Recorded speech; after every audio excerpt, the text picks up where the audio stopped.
Ya, selamat pagi anak-anakku kelas 10 MIPA dan IPS. Bapak harap semua dalam keadaan sehat ya.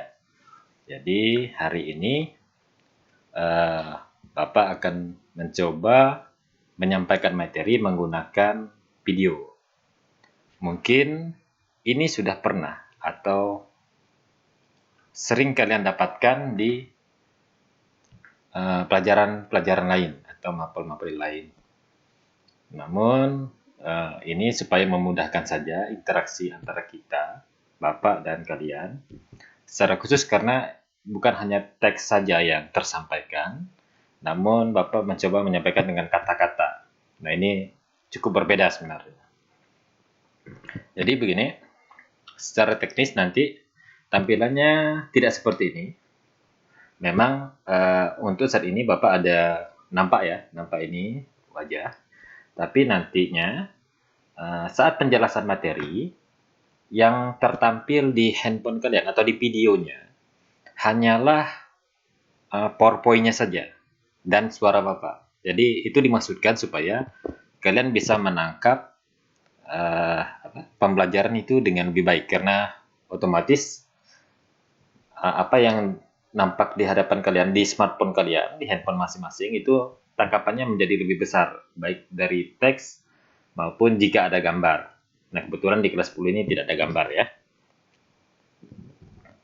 Jadi, selama materi ini berlangsung harap diperhatikan karena di bagian materi ini ada soal.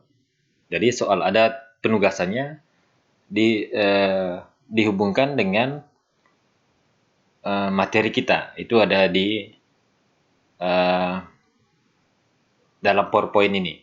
Jadi di dalam PowerPoint ini ada tugas ya. Jadi harap perhatikan sampai tuntas materinya supaya itu memudahkan kalian dalam mengetahui apa soalnya, apa saja soalnya dan seperti apa pertanyaannya. Oke, jadi seperti itu.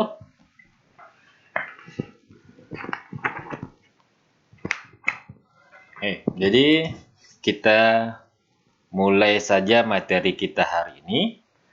Jadi tampilan Bapak ini ada layar kecil ini akan menghilang, hanya tampilan di ini di mana ya nunjuknya?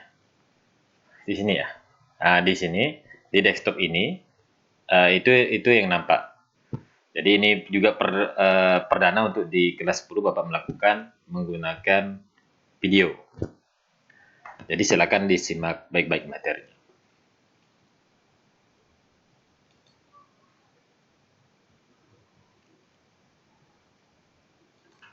Baik, jadi materi kita memang masih membahas tentang bertumbuh menuju kedewasaan yang benar. Jadi di dalam materi ini, sebelum kita melangkah lebih jauh ke dalam materinya atau yang seharusnya ada hari ini, itu kita flashback dulu. Flashback itu dulu ini sedikit mengingat kembali materi yang sebelumnya sudah Bapak sampaikan di KD sebelumnya yang telah kita lakukan ulangan ya.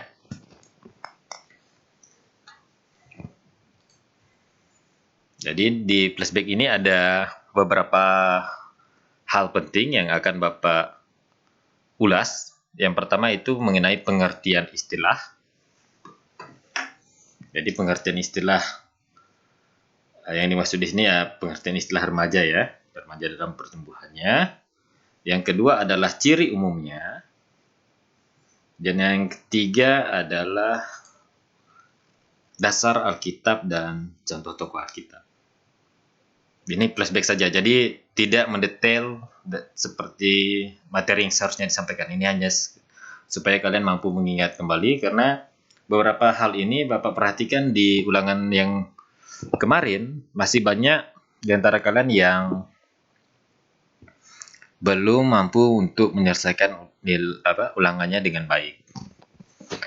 Mungkin salah satu faktornya adalah cara belajar. Jadi harap diperhatikan, jika kalian belajar mendapatkan materi dalam bentuk gambar ataupun dalam bentuk kata-kata ataupun dalam bentuk video.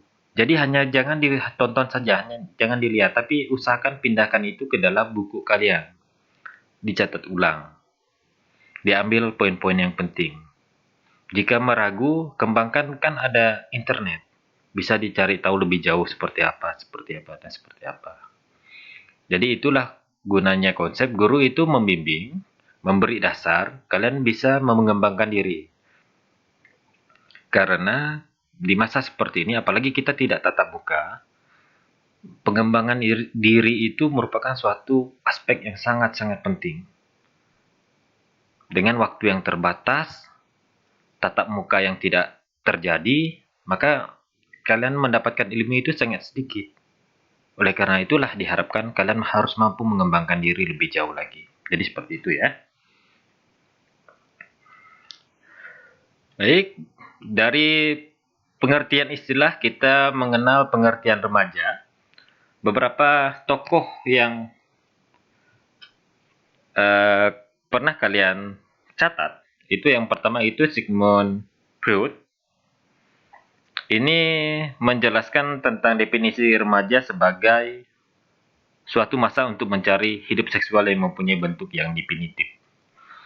Jadi dianggap oleh beliau ini bahwa pada fase remaja atau fase kalian ini kehidupan seksual itu mengalami perkembangan, dan itu mungkin kalian rasakan. Kalian mulai mengenal pasangan satu dengan yang lain, mulai merasakan suka dan lain sebagainya, bahkan mungkin di antara kalian sudah ada yang menjalani masa pacaran. Nah, ini biasanya tumbuh di masa remaja dengan berkembangnya seksualitas itu mulai bersifat definitif. Ini menurut Sigmund Freud. Yang kedua, Charlotte Bahrel. Beliau menjelaskan tentang masa remaja itu kebutuhan isi mengisi.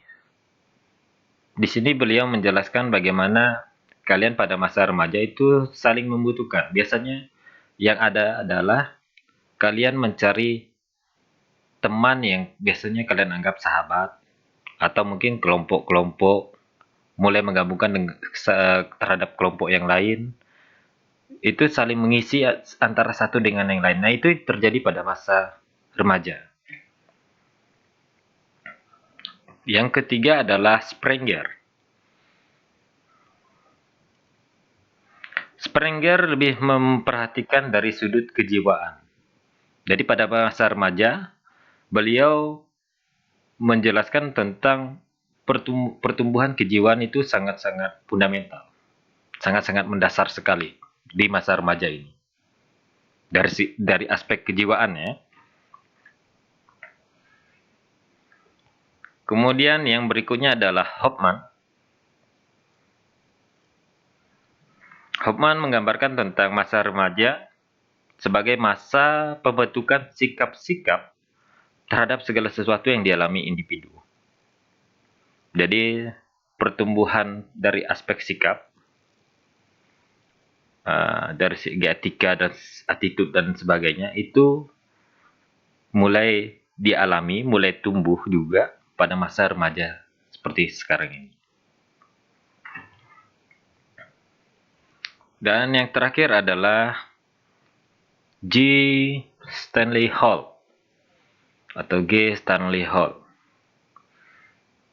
yang memandang bahwa pada masa remaja itu masa badai dan topan. Jadi sebenarnya masa remaja inilah pergolakan antara lepas dari anak-anak menuju kedewasaan. Dan ini biasanya terjadi pergolakan yang sangat besar sekali. Nah, dari 5 pendapat ini, terlepas dari ada pendapat kalau di materi sebelumnya Bapak ada menjelaskan tentang pendapat secara umum maupun pendapat Badan Kesehatan Dunia WHO. Ini adalah pendapat-pendapat para ahli yang mengemukakan tentang definisi dari remaja itu sendiri dari berbagai aspek. Kalau kalian bisa menangkap apa yang Bapak sampaikan, itu ada macam-macam aspek yang dibicarakan. Ada yang berbicara kejiwaan, ada yang berbicara seksualitas, dan lain sebagainya. Intinya memang, remaja ini adalah masa kalian lepas dari anak-anak, tapi dewasa itu belum nyampai, gitu. Atau lepas dari anak-anak menuju kedewasaan. Itu yang terjadi sebenarnya. Secara umum kalau di Indonesia sendiri biasanya remaja itu dikategorikan sampai umur 17 tahun. Umur 17 tahun mungkin di antara kalian sudah ada yang mengalami sampai 17 tahun. Bahkan mungkin ada juga yang belum. Biasanya itu juga antara kelas 1 sampai kelas 2 atau kelas 10 sampai kelas 11 ya biasanya. Tapi itu bersifat relatif. Karena memang kedewasaan itu tidak bisa juga diukur atau dipatok dari segi umur. Tapi secara umum pandangan orang berbicara tentang 17 tahun itu dianggap dewasa, namun di bawah 17 tahun itu dianggap remaja. Itu anggapan secara umum. Baik, yang pertama tadi kita flashback tentang pengertian istilah atau definisi istilah. Yang kedua kita flashback tentang ciri umum remaja. Yang pertama, remaja itu dikatakan ciri-cirinya adalah gelisah. Gelisah di sini dalam artian bukan kalian susah tidur ya. Ya, jadi harap diperhatikan juga. Kegelisahan ini biasanya timbul karena masa remaja ini masa sering sekali banyak pergolakan-pergolakan atau permasalahan. Makanya timbul kegelisahan. Ada yang berbicara soal mencari jati diri, ada yang berbicara bagaimana mengenal lingkungan kelompoknya, kelompok gengnya, mungkin ada yang sudah membentuk kelompok geng dan seterusnya ya. Di sinilah muncul kegelisahan-kegelisahan. Makanya remaja itu cenderung mencari pegangan. Mencari pegangannya kemana? Biasanya ke teman, ke sahabat. Jarang remaja itu mencari pegangan ke orang tua. Jarang didapatkan bahwa remaja menyampaikan permasalahannya ke orang tua. Sangat jarang sekali. Walaupun mungkin ada. Tapi biasanya dia lebih ke arah teman, sahabat, maupun kelompok-kelompoknya. Jadi seperti itu. Ciri yang kedua adalah pertentangan. Dalam masa remaja, tidak dipungkiri bahwa sering sekali bermasalah. Apa yang menjadi pendapat umum, biasanya kalau dia mempunyai pendapat berbeda, ditentangnya habis-habisan. Dan itu yang terjadi biasanya pada masa kalian. Kalian biasanya mungkin merasa tidak cocok dengan suatu hal, maka kalian biasanya keras menentangnya. Ya, walaupun mungkin ada juga yang melunak ya, ngomel dalam hati dan seterusnya. Tapi pertentangan itu selalu muncul. Tidak setuju dengan sikap ini, pendapat ini dari orang tua dan seterusnya dan seterusnya. Timbul pertentangan-pertentangan untuk mencari jati diri, untuk mencari pendapat mana yang benar dan seterusnya dan seterusnya. Jadi ciri umum kedua adalah berbicara tentang remaja dalam pertentangannya. Yang ketiga, selalu berkeinginan besar untuk mencoba suatu hal yang belum diketahui. Biasanya pada masa kalian ada sesuatu yang baru, itu biasanya keingintahuan kalian itu tinggi. Walaupun mungkin dah dapat gambaran, oh barang ini sebenarnya atau sesuatu ini tidak baik sebenarnya. Tapi karena kalian belum tahu tentang hal tersebut, pasti rasa ingin tahunya besar. Bertanya teruslah, ingin mencobalah, ingin melihatlah, ingin memakai, ingin merasakan, dan seterusnya. Itu keinginan itu selalu timbul terhadap sesuatu yang belum diketahui. Rasa ingin tahu besar. Itu biasanya terjadi pada usia-usia kalian ini. Kemudian keinginan mencoba. Selain keingintahuan yang tinggi, keinginan mencoba itu sangat besar. Contohnya pada usia remaja, mungkin sejak dari SMP kalian sudah memasuki fase remaja ya. Cuma memang fase remaja SMP dan fase remaja SMA itu sedikit berbeda memang. Namun berbicara keinginan mencoba itu pasti ada dan pernah terselip dalam setiap individu, itu pasti. Mencoba sesuatu yang baru, mencoba sesuatu yang orang lain bicarakan, itu selalu timbul keinginan mencoba. Terlepas dari baik maupun buruknya suatu hal ya. Puji Tuhan jika sesuatu itu adalah baik, keinginan mencoba. Tapi banyak hal juga yang keinginan mencoba itu adalah sesuatu yang buruk. Untungnya mungkin tidak terkena masalah. Tapi banyak juga yang terkena masalah dalam hal mencoba.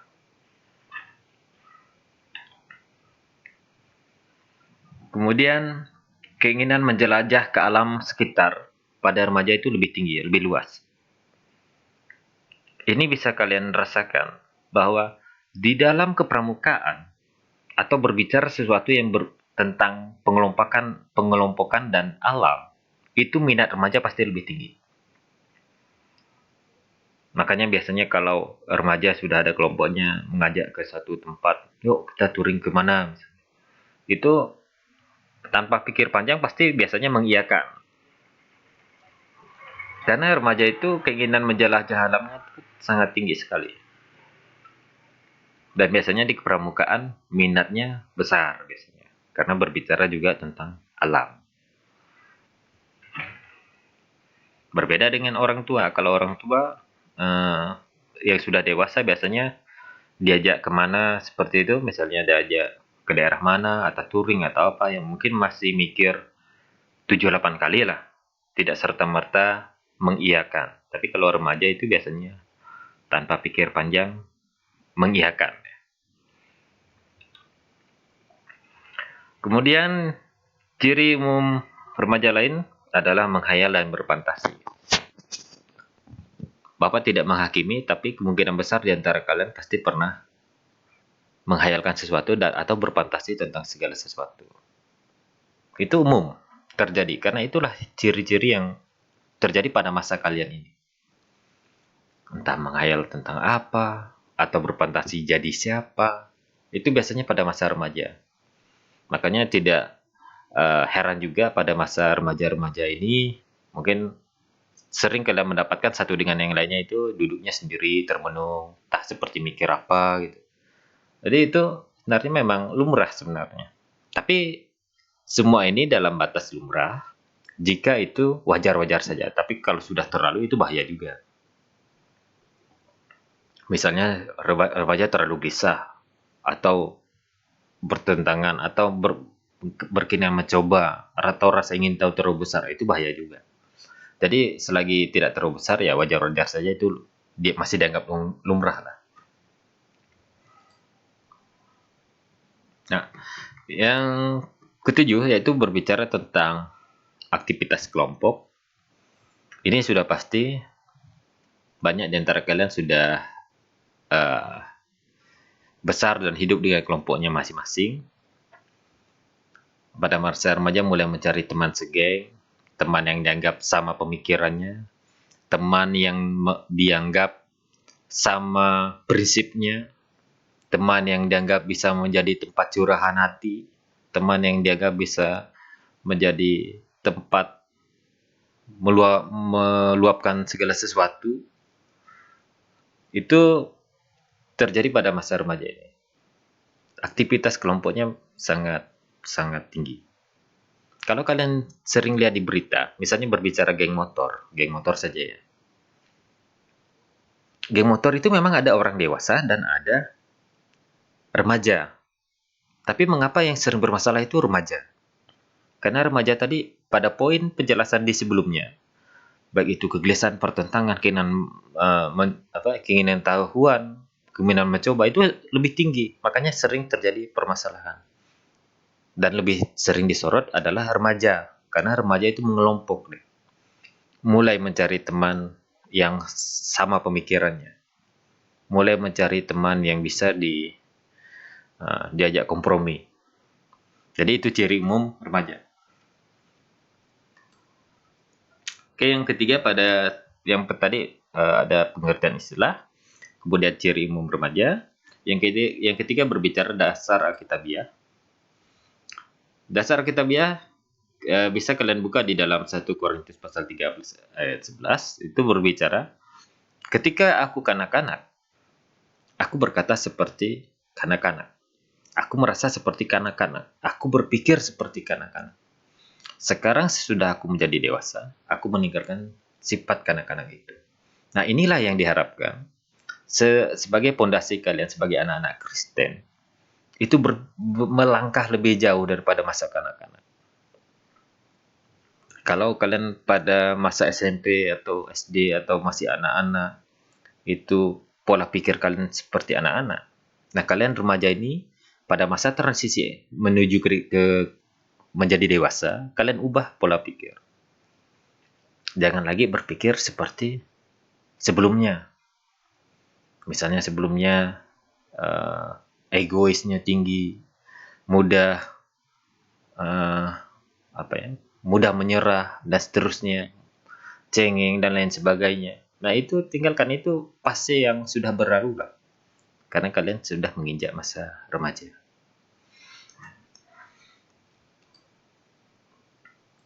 Yang kedua, berbicara tentang contoh tokoh Alkitab.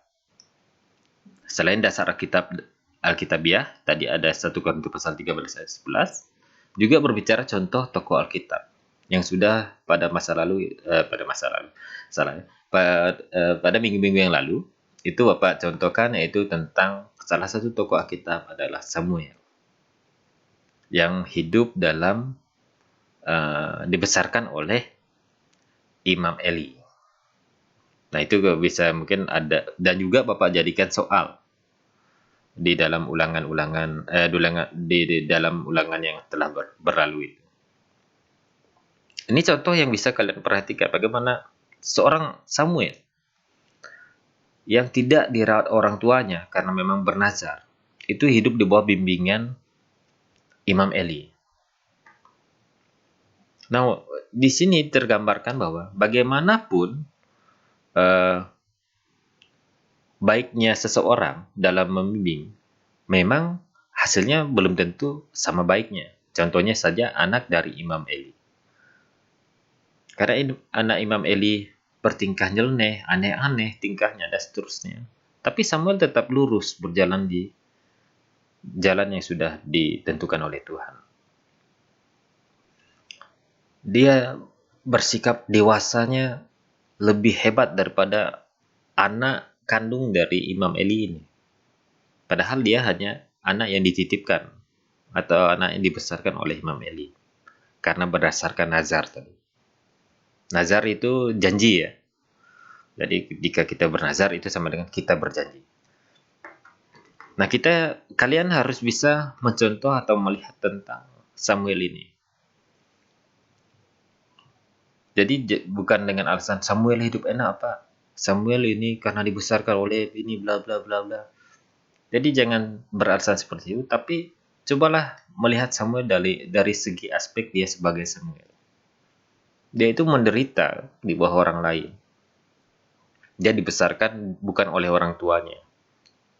Kalau kalian itu dibesarkan oleh orang tua, puji Tuhan. Tapi Samuel itu dibesarkan oleh seorang orang lain yang bukan keluarganya ya. Itu Imam Eli. Jadi silakan buka nanti di Samuel atau buka Alkitabnya, pelajari tentang kehidupan Samuel atau pelajari tokoh-tokoh Alkitab yang lain, itu tidak ada masalah. Ini sebagai salah satu referensi saja Samuel ini. Jadi di bagian yang ketiga berbicara tentang dasar Alkitabiah dan contoh tokoh Alkitab, itu berbicara tentang dasarnya adalah 1 Korintus pasal 13 ayat 11 dan contoh tokoh Alkitabnya itu tentang Samuel ya.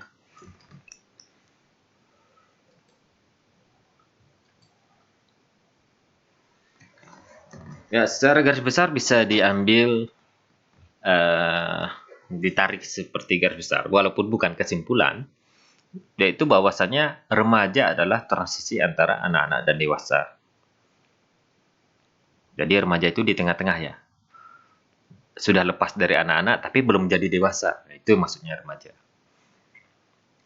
Harapan Bapak, kalian pada poin yang dewasa ini harapannya. Semakin kalian bertumbuh dewasa itu semakin baik. Remaja adalah masa pembelajaran menuju kedewasaan.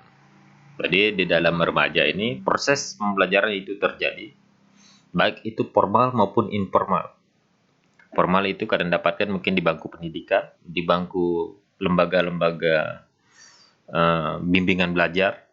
Tapi informal itu kalian dapatkan melalui lingkungan kalian, melalui keluarga kalian. Itulah yang kalian dapatkan pada masa remaja ini. Itu gunanya supaya kalian menuju ke kedewasaan. Perbedaan remaja dengan dewasa. Dewasa itu adalah suatu sikap yang mampu mengontrol. Coba kalian perhatikan, orang dewasa itu sebenarnya sama saja sebenarnya dengan orang remaja. Bisa marah, bisa sedih, bisa menangis, bisa juga. Tapi yang berbedanya adalah saat seseorang dianggap dewasa itu dia mampu mengontrol. Kalau anak-anak kan biasanya minta sesuatu tidak dapat nangis. Nah, tapi kalau dia sudah dewasa, harusnya itu adalah jika tidak dapat sesuatu ya jangan nangis, diam saja, bahkan berusaha mencari lebih baik lagi. Jadi mampu mengontrol baik sikap, baik pikiran, maupun perkataan dan tindakannya.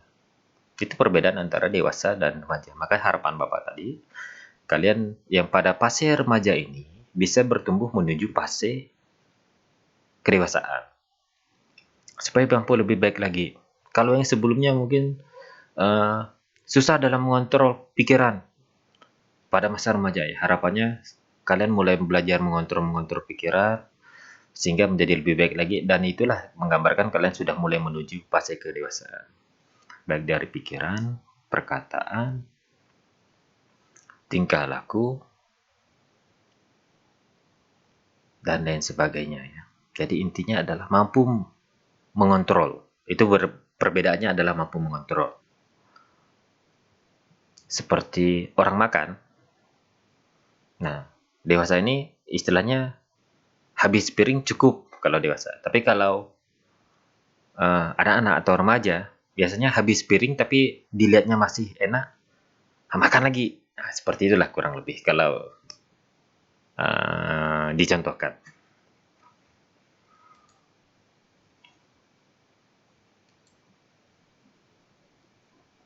Ya, kedewasaan. Nah, ini sudah lepas ya, tadi sudah lepas dari flashback kita. Flashback kita tadi hanya 3. Yang poin sebelumnya itu sudah lepas. Ini sudah masuk ke materi kita. Jadi kedewasaan di dalam bahasa Inggris itu terbagi atas 2. Ini mungkin ada yang jago bahasa Inggris, jadi maafkan Bapak kalau Bapak salah menyebutkannya. Yang pertama itu adult, kedua mature. Ya, mungkin kalau lidah Indonesia bilangnya mature ya. Jadi dewasa itu bisa dikategorikan 2 hal ini, bisa disebutkan dalam 2 hal ini, tapi pengertiannya berbeda. Kita bisa lihat, kata adult berbicara itu menunjukkan kepada usia seseorang. Jadi berdasarkan usia, orang itu sudah dewasa. Misalnya orang yang sudah di atas 17 tahun itu dianggap sudah dewasa. Ada anggapan seperti itu, maka disebutlah dengan kata adult ini. Lebih menunjuk kepada usianya. Tapi sedangkan kata mature, itu menunjukkan kepada kematangan pribadi dan jiwa seseorang. Jadi orang yang sudah matang itu sudah bisa membedakan baik dan buruk, benar dan salah. Kemudian dia menjadi orang yang mampu mandiri, mampu mengambil keputusannya sendiri. Jikapun dia kekurangan keputusan, misalnya meminta nasihat dari orang lain, dia mampu menyimpulkan, oh begini. Nah, itu orang yang dikatakan mature, orang sudah matang, atau orang yang sudah dewasa. Jadi mature ini bukan menunjukkan kepada usia saja, tapi bisa jadi orang yang di bawah usia 17 tahun ke bawah itu, ada yang sudah dewasa, ada. Kemungkinannya ada. Nah, itu mungkin kalian lah yang bisa mengenal diri sendiri, apakah kalian sudah terkategori dewasa. Bisa memilah baik dan buruk, bisa memilah apa yang benar dan salah. Kebanyakan orang bisa memilah, tapi jarang bisa mengambil tindakannya. Karena remaja itu seperti itu. Tahu dia salah, tahu. Apakah dia tahu tentang yang benar? Tahu juga. Tapi mengapa yang salah sering dilakukan? Ya karena dia belum bisa mengambil keputusan sebagai seorang yang dewasa. Contoh, masa SMP kalian mungkin kalian tahu mencontek itu salah. Tahu kalian mencontek itu salah. Belet atau bolos dari sekolah, tahu kalian salah. Tahu pastinya kalian salah. Tapi mengapa banyak di antara teman-teman kalian atau mungkin di antara kalian itu masih melakukannya? Jawabannya karena orang ini belum dewasa secara pribadi dan jiwanya. Pemikirannya belum matang. Tahu salah tapi tetap dilakukan. Nah, itu yang dianggap itu sebenarnya orang yang belum dewasa. Oleh karena itu, jika kalian menemukan teman kalian seperti itu, nah itu pasti orang yang belum dewasa. Bahkan mungkin orang yang belum menempuh remaja, bisa jadi dia hanya pemikirannya anak-anak saja. Pemikirannya suka-suka saja. Ke sekolah mungkin hanya pikirannya suka-suka mau temu teman, mau jajan di kantin, atau mau bermain-main atau dan lain sebagainya. Jadi itu perbedaannya ya.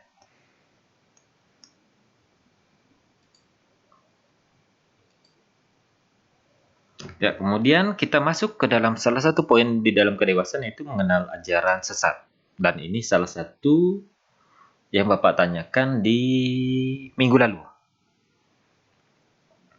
Bapak mintanya 5 karena kalian bisa mengakses informasi melalui internet. Makanya Bapak mintanya 5. 5 ya, kalau Bapak tidak salah ya.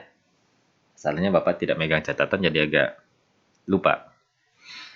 Nah, pada poin mengenal ajaran sesat ini, kita belajar tentang atau contohnya Bapak beri masing-masing satu, baik itu global maupun lokal. Yang di global kita belajar nanti mengenal namanya hypergrace atau ajaran tentang kasih karunia. Sedangkan yang lokal kita mempelajari tentang saksi Yehova. Mungkin di antara kalian pernah mendengar atau melihat atau mungkin pernah bertemu dengan orang-orang ini juga. Dan yang ketiga, kita mengenal ajaran sesat. Itu adalah sikap hidup. Jadi ada 3 ini. Oke, yang pertama itu adalah hypergrace. Hyper ya, salah ini ketik Bapak ini salah. Harusnya Y, hyper ya. Nah, ini seharusnya ejaannya seperti ini, hyper. Jadi hypergrace itu anak-anak bisa perhatikan bahwa hypergrace adalah berbicara tentang pemahaman yang manusia tidak perlu mengakui dosanya atau memohon ampun kepada Allah. Itu dianggap ajaran ini tidak perlu. Karena apa? Karena Yesus Kristus itu sudah datang dan mati di kayu salib itu sudah nebus dosa manusia. Begitu anggapannya. Jadi kita selaku manusia itu tidak perlu lagi mengakui dosa kita. Jadi semua dosa manusia, baik masa lalu, masa kini, maupun masa depan itu sudah dibersihkan oleh darah Yesus. Manusia sepenuhnya diampuni saat menerima Yesus sebagai juru selamat. Manusia tidak lagi dianggap bertanggung jawab atas dosa-dosanya. Nah, ini salah satu dari poin utama ajaran ini. Ajaran ini ada banyaknya, ada benarnya, ada. Itu berbicara tentang Yesus Kristus sebagai juru selamat, berbicara tentang kita selaku manusia itu harus percaya kepadanya, menerimanya. Itu benar, tapi banyak juga yang salah. Makanya hypergrace ini dikategorikan salah satu ajaran sesat. kita diajarkan di apa namanya? Di pengajaran ini, di hipergrace ini, untuk tidak lagi memikirkan tentang dosa. Kita tidak diajarkan tentang bagaimana kita harus memperbaharui diri. Tidak diajarkan tentang bagaimana berbicara tentang penyucian. Nah, itu tidak ada di ajaran ini. Karena dia anggap ajaran ini berbicara kasih karunia itu yang adalah untuk menebus dosa itu dianggap sangat murah sekali. Mengapa Bapak katakan sangat murah? Karena dia menganggap itu setiap saat kita sudah percaya, itu otomatis. Padahal di dalam Alkitab sendiri berbicara kepada kita bahwa kita perlu menyangkal diri, memikul salib. Setiap orang harus memikul salibnya sendiri. Itu kata Alkitab. Setiap orang harus menyangkal diri. Itu kata Alkitab.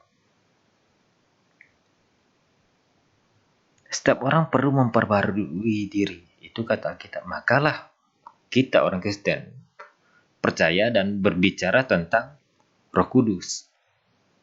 Karena Roh Kudus di sana fungsinya adalah membantu kita untuk selalu hidup baru di dalam Tuhan.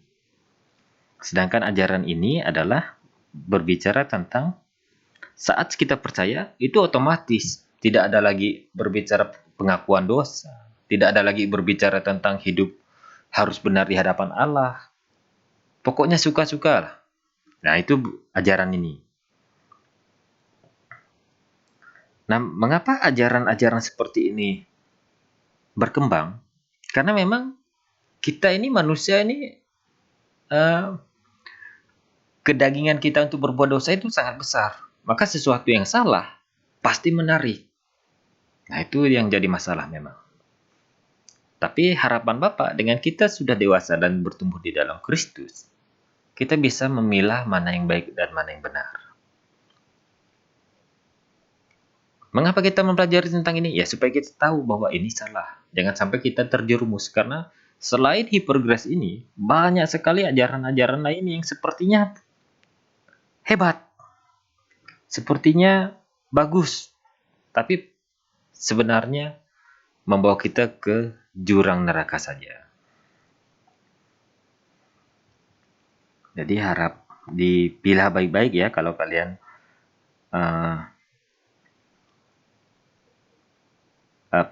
menemukan ajaran-ajaran yang Bapak contohkan seperti ini. Selain hipergrace ada lagi Pak, banyak. Bapak contohkan, mungkin di bagian ini tidak Bapak ketikkan, contohnya adalah Children of God. Itu berbicara tentang saat kalian sudah masuk ke dalam lingkungan itu, lingkungan Children of God, itu kalian dikatakan sebagai anak-anak Allah. Anak-anak Allah, otomatis Allah itu kaya. Karena kaya dia, raja atas segala raja, kita anak-anaknya bebas. Bebas berbuat sesuka hati. Nah, itu digambarkan tentang Children of God. Nanti kalian bisa mencarilah referensinya baik di internet maupun di buku-buku tentang ajaran-ajaran sesat yang ada di dunia maupun ajaran-ajaran sesat yang ada di Indonesia. Mengapa ajaran sesat bisa tumbuh, Pak? Ya, karena memang seperti itulah sudah disampaikan oleh Yesus. Bahwasanya menjelang akhir zaman muncullah ajaran-ajaran palsu, nabi-nabi palsu, itu bermunculan memang. Menjelang akhir zaman. Nah, kita hidup ini di menjelang akhir-akhir zaman sebenarnya. Tapi kita tidak tahu kapan waktunya saja. Entah 100 tahun, 200 tahun, 300 tahun, 1000 tahun, kita tidak tahu kapan Tuhan datang kedua kalinya.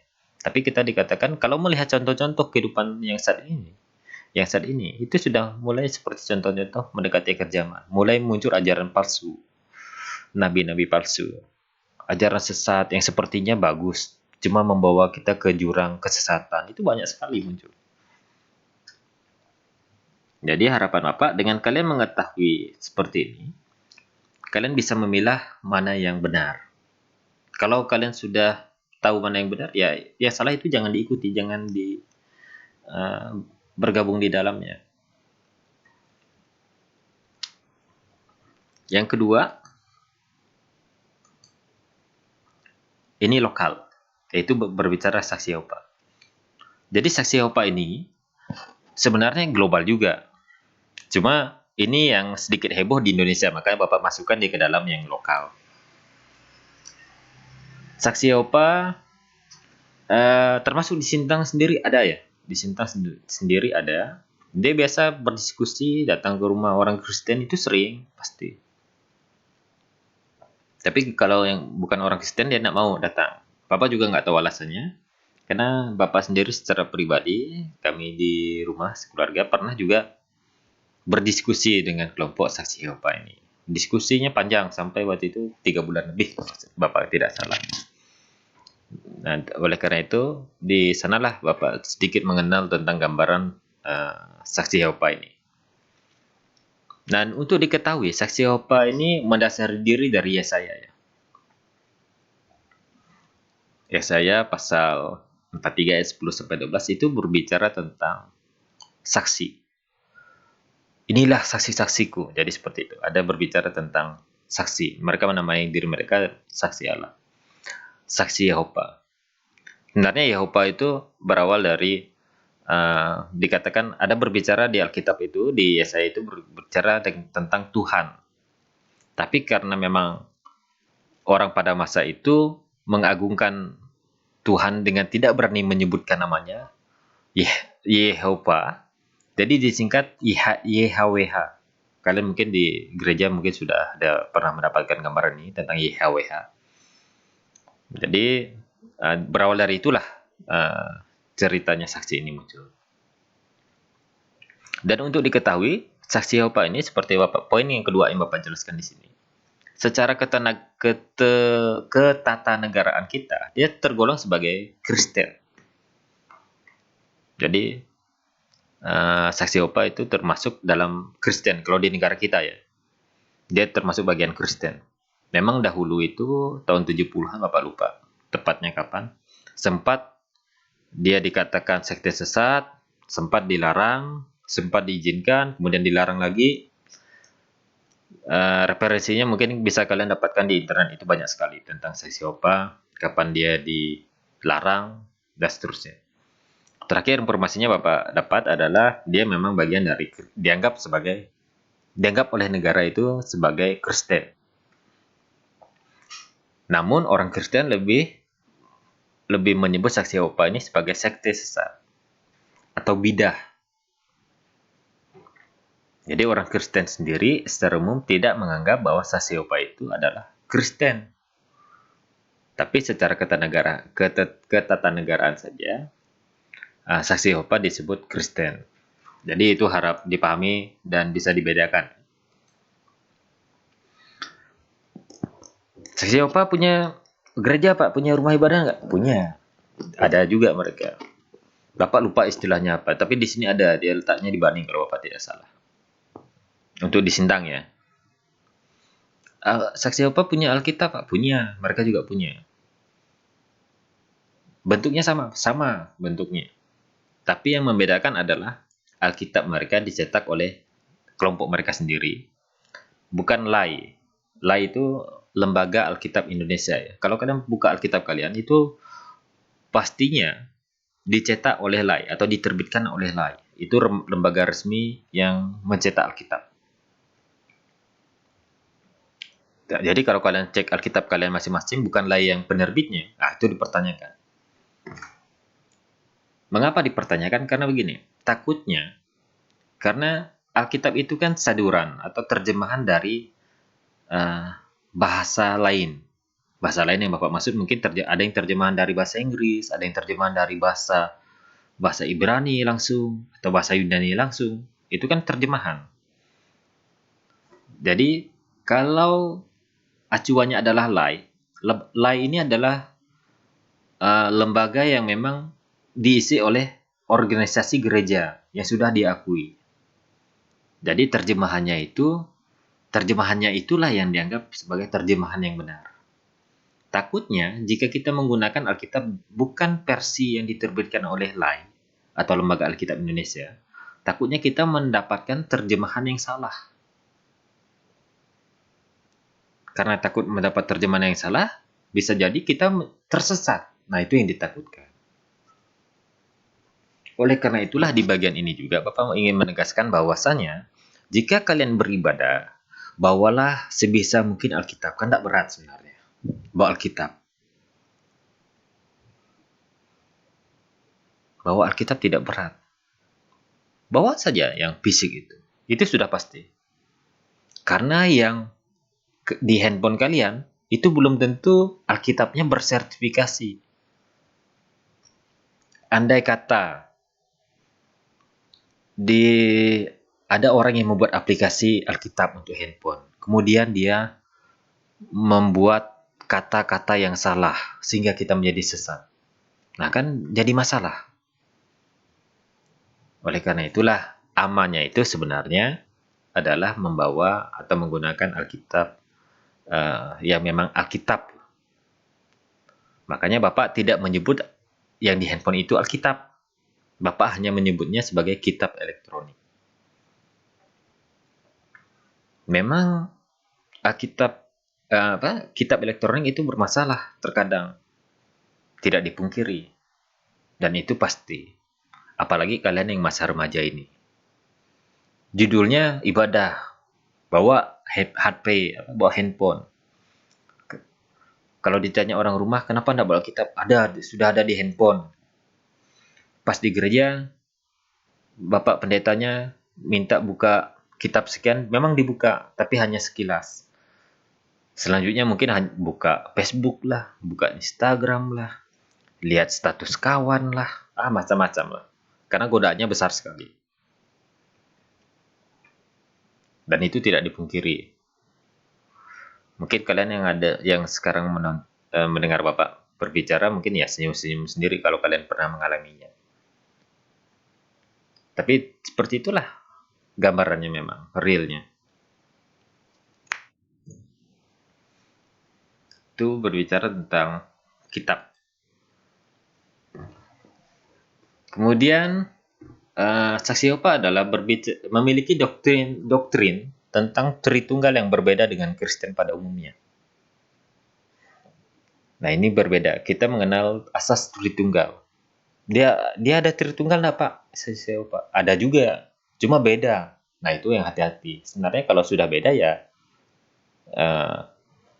bukan Tritunggal sebenarnya. Jadi di dalam ketritunggalan yang dimaksud oleh Saksi Yehova terdapat tingkatan kemahakuasaan. Kalau Bapak boleh gambarkan, ini dia seperti tangga. Menurut Saksi Yehova. Jadi seperti tangga itu yang paling atas adalah paling saktinya adalah Allah Bapa. Kemudian ada Allah Bapa di bawahnya sedikit. Nah, tapi tidak sesakti Allah Bapa itu ada Allah Anak, yaitu Yesus itu. Dan yang terakhir adalah Roh Kudus. Tapi umumnya Saksi Yehova tidak menyebut Allah Roh Kudus, tapi menyebut hanya Roh Kudus. Itu Roh Kudus bukan menginterpretasikan tentang pribadi Allah, tapi hanya kuasa Allah. Jadi seperti itu bedanya. Sedangkan kita orang Kristen meyakini dan percaya bahwa Tritunggal, bahwa Allah adalah satu. Satu adalah tiga. Jadi dalam Tritunggal, bahwa Allah Bapa, Allah Anak, Allah Roh Kudus, dia sama Allah. Dan dialah Allah. Tidak ada perbedaan, oh ini lebih sakti, ini kurang sakti, oh ini lebih besar, ini lebih kecil, itu nggak ada. Pada dasarnya memang dia adalah tiga, dan tiga di dalam satu. Pribadinya saja yang membedakan, dan pekerjaan apa yang dilakukannya saja yang membedakan. Nanti kalau kita sudah bisa tatap muka, nanti Bapak coba jelaskan tentang Tritunggal ini, karena Tritunggal ini agak paling rumit untuk bisa dimengerti dan dipahami. Takutnya dalam penjelasan sekilas seperti ini kalian tidak paham. Yang jelas, saksi Yehova ini berbeda dalam pemahaman Tritunggal. Baik, kita sudah sampai di bagian akhir. Nah, di bagian akhir ini, kalau kalian perhatikan di sini ada tanya jawab. Ini berbicara tentang kalau tadi adalah ajaran, ajarannya termasuk alirannya. Ajaran sesat itu termasuk aliran sesat. Bapak contohkan adalah hypergrace untuk yang global, kemudian yang lokal ada seks Yehova. Maka yang terakhir adalah tentang sikap hidup. Sikap hidup kita ada yang sesat kah? Ada. Maka berhati-hatilah kalian. Namun sebelum kita lebih jauh, ini adalah pembahasan untuk di minggu depan sebenarnya. Oleh karena itulah, Bapak menugaskan kalian untuk mencari tahu terlebih dahulu tugas ini. Jadi tugas ini silakan dikerjakan, dijawab nanti tentang definisinya dan istilahnya. Kemudian beri salah satu contoh, nanti ada diberikan. Yang pertama itu berbicara tentang hedonisme. Apakah yang dimaksud dengan hedonisme? Berikan contohnya. Jadi seperti itu ya. Yang kedua berbicara tentang materialisme. Yang ketiga berbicara egoisme. Dan yang terakhir berbicara tentang konsumerisme. Sebenarnya ada banyak, tapi Bapak cukup mengambil 4 saja. Dan 4 ini yang kita akan coba tentang sikap hidup yang kita bahas di minggu yang akan datang. Jadi ini perintahnya, jelaskan tentang keempat hal di atas. Jadi jelaskan masing-masing ya. Kemudian berikan masing-masing minimal 1 contoh. Mau 2 itu lebih baik, puji Tuhan. Tapi minimalnya 1 saja minimal. Dari contoh-contoh itu. Nanti selesai ini, Bapak beri link. Silakan tugasnya kalian kerjakan dalam batas waktu maksimal 3 hari. Nanti kirim melalui link unggahan ya. Link unggahan seperti biasa lah. Seperti tugas-tugas biasa. Nanti link unggahan kalian foto, kirimkan ke Bapak. Baik, itu materi kita hari ini. Secara khusus Bapak ingin menekankan tentang ajaran sesat. Ajaran sesat yang jelas dan yang bisa kalian lihat kalau dia berbeda dari kekristenan secara umum, nah maka hati-hati. Kalau kalian belum cukup memiliki senjata dalam hal kerohanian, dengan mencoba untuk mendekati, ya menjauhlah gitu.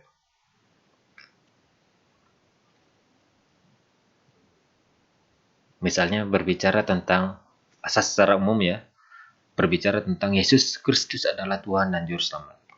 Kalau menemukan ajaran yang mengatakan Yesus bukan Tuhan dan bukan Juru Selamat, nah itu pasti berbeda dari Kristen. Kalau kalian menemukan berbicara tentang Tritunggal yang berbeda, nah dia pasti bukan Kristen juga. Dan yang terakhir berbicara tentang Alkitab yang merupakan kitab suci kita, namun dianggap oleh sebuah ajaran bukan kitab suci dan bukan firman Allah, nah maka ajaran tersebut pasti bukan Kristen. Paling tidak 3 ini yang bisa menggambarkan bahwa ajaran tersebut Kristen atau bukan. Kalau kalian menemukan ada ajaran yang berbeda dengan 3 hal ini, berbicara tentang Kristus, tentang trilogi, dan tentang Alkitab, nah itu bermasalah. Sebenarnya masih banyak lagi, misalnya berbicara tentang keselamatan, berbicara tentang Roh Kudus, itu masih banyak lain. Tapi paling tidak 3 hal ini bisa kalian jadikan sebagai dasar. Karena ini yang paling mudah, paling nampak. Seperti kitab suci kan nampak, misalnya orang ini pakai kitab sucinya, oh bukan Alkitab rupanya ya. Berarti dia bukan Kristen. Ya tinggalkan saja, jauhi saja. Baik, jadi seperti itu.